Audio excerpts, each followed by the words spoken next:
Aujourd'hui encore, des femmes sont tuées par leur conjoint ou leur ex-conjoint. C'est inacceptable. 48 heures avant son assassinat, où elle a été voir la gendarmerie pour, encore une fois, porter plainte. Et on lui a appris que toutes ces plaintes étaient classées sans suite. Pourquoi? Je ne sais pas. Et il a fallu qu'elle dise « il faudra qu'on me tue pour que ça bouge ». Et il l'a tuée. Le gouvernement s'est donc mobilisé contre les violences faites aux femmes. C'est au moins l'image qu'a voulu donner le Premier ministre français ce mardi après-midi, réunissant autour de lui les responsables de l'intérieur, de la justice ou encore bien sûr de l'égalité femmes-hommes.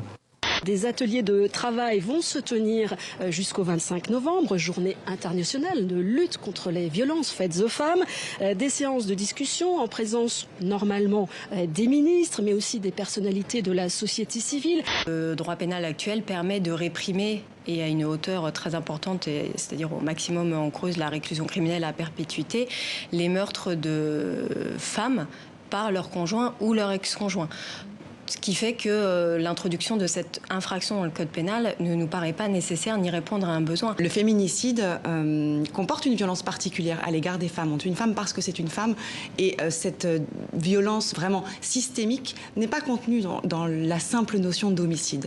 Premier mardi de la rentrée, première manifestation des étudiants en ce mois de septembre. Et à Alger, non seulement la rue maintient la pression, mais elle redouble de colère. Oser convoquer le corps électoral le 15 septembre prochain, un délai aussi court.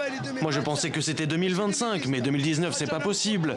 On sortira tous dans la rue. Le Premier ministre britannique Boris Johnson sous pression, il vient de perdre officiellement sa majorité à Westminster après la défection d'un député conservateur. La motion de l'opposition a donc des chances de passer. La France se propose, avec ses alliés Angleterre et Allemagne, à débloquer une somme de 15 milliards de dollars qui serait une sorte de préachat sur du pétrole iranien pour permettre à l'économie iranienne de respirer.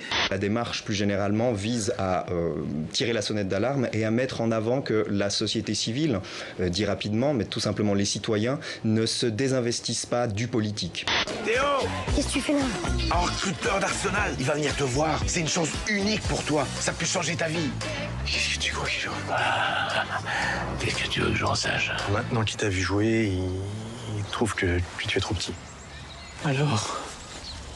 Il m'a sélectionné.